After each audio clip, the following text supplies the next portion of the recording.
All right, welcome. Today, we're diving into a different kind of mystery. Our source material for this explainer, well, it's a whole story, a universe of possibilities, really, but it's contained in something so small you could almost miss it. Let's see what we can dig up. So let me just start with a question for you.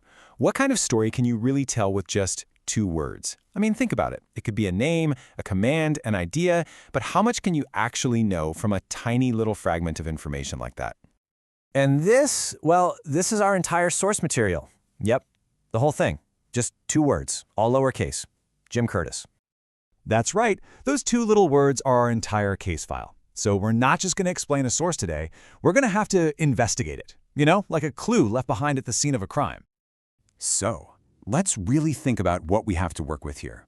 There are no other pages, no footnotes, absolutely zero context, just a name.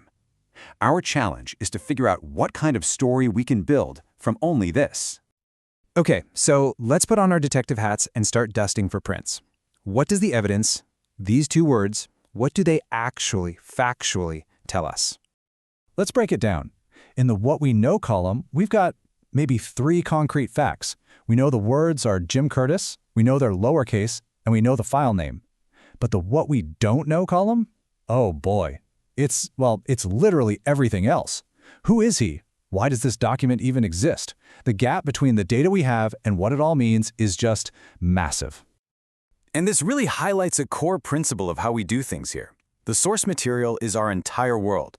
We only analyze what's right there in front of us. We never add outside research or start speculating.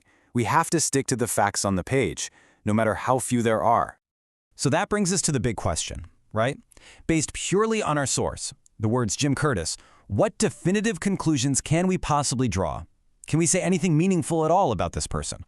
And that question leads us directly here to the information wall. This is the point where the facts just run out.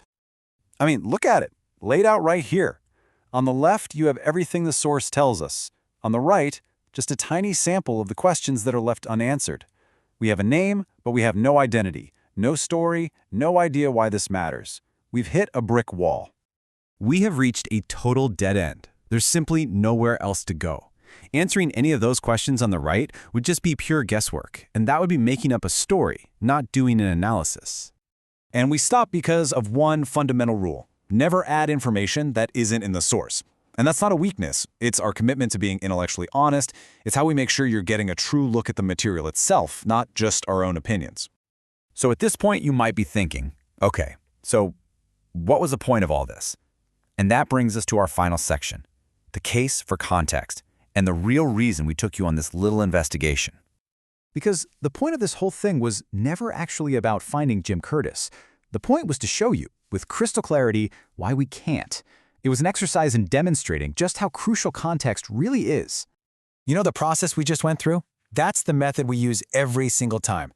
We isolate the source, we verify the content, we find the narrative within the known facts, and this is the most important part, we avoid speculation by stopping when we hit that information wall. The Jim Curtis file is just a really extreme example of that discipline. This method, this discipline, it's our promise to you.